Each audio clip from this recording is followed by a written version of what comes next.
lirene sira ingsun utus kok sawetara sira jak mampir ana ngendi Nuwun sewu sampurasun. Lagi nika ndang budonan ing dereng rapi nek cara tembung benengo rapi sampun nika sampun sae. Lajeng kula suwaraken dhateng pinungan kula aturi rada piyambak. Lah ngoten kok kudu meneng ayu. ning ora diajak mampir-mampir to karo Apa? Ana kok Pak beneran iki boten ngene.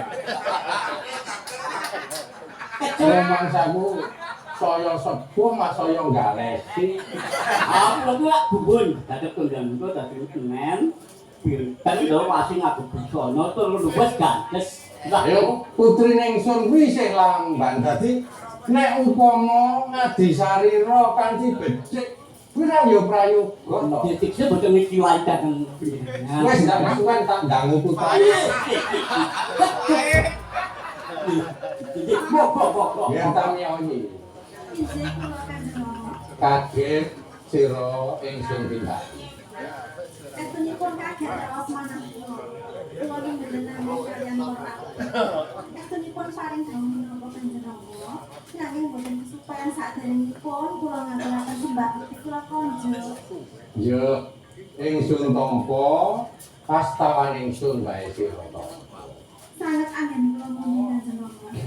Dadi Rama nggone nimbali sira. Kuwi mergo praja Ngurawan wis sasat embane endhog ana sak pucuke ngeri.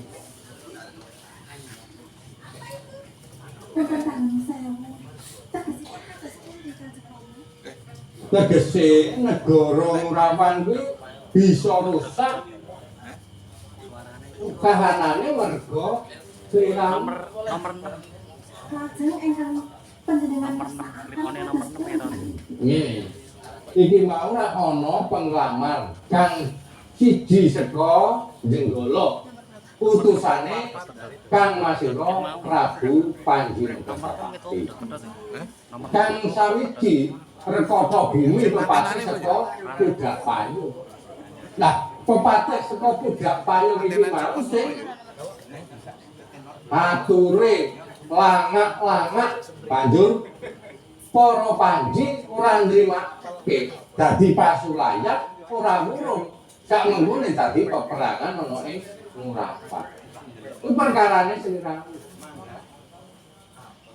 menawi mekaten kula badhe nampi sedaya penglamar Kanjeng Rama. Weh, piye ta iki? Kok la Rama wae kagungan garwa ming siji kok Sriram kuwi jejering putri malah nampa kabeh penglamar. Nek pakmu patih ki yo nglamar apa yo kok Ayo kula kaya kerja bangun jamak di depan anak.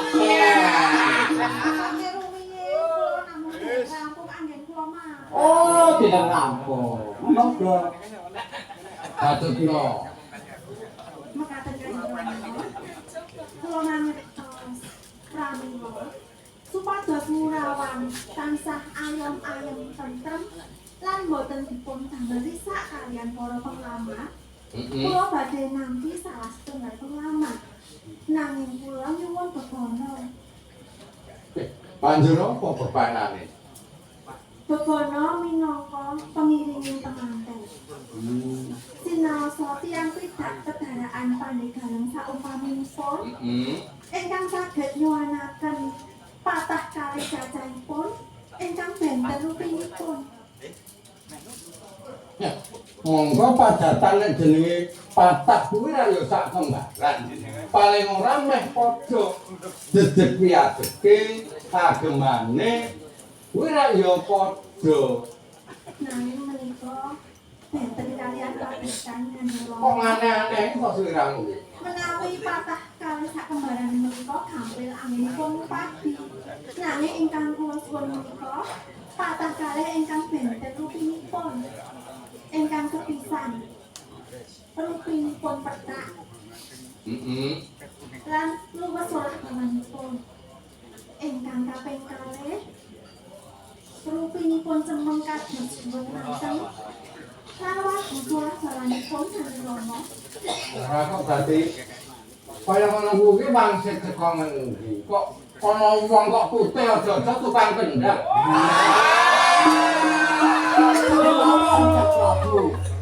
Sudah kau jam tak?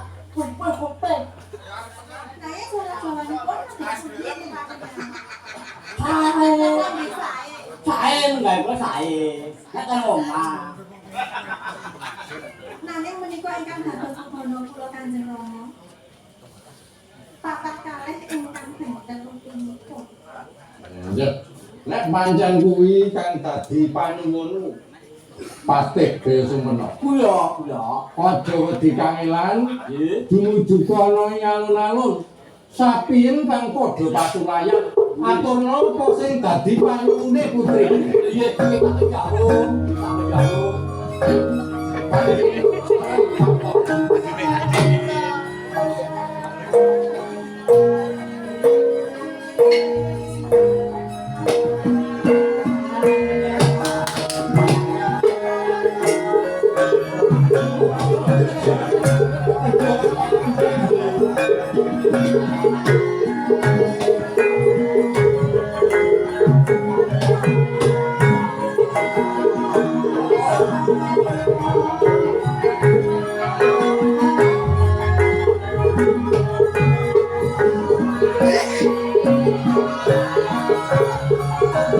Thank you.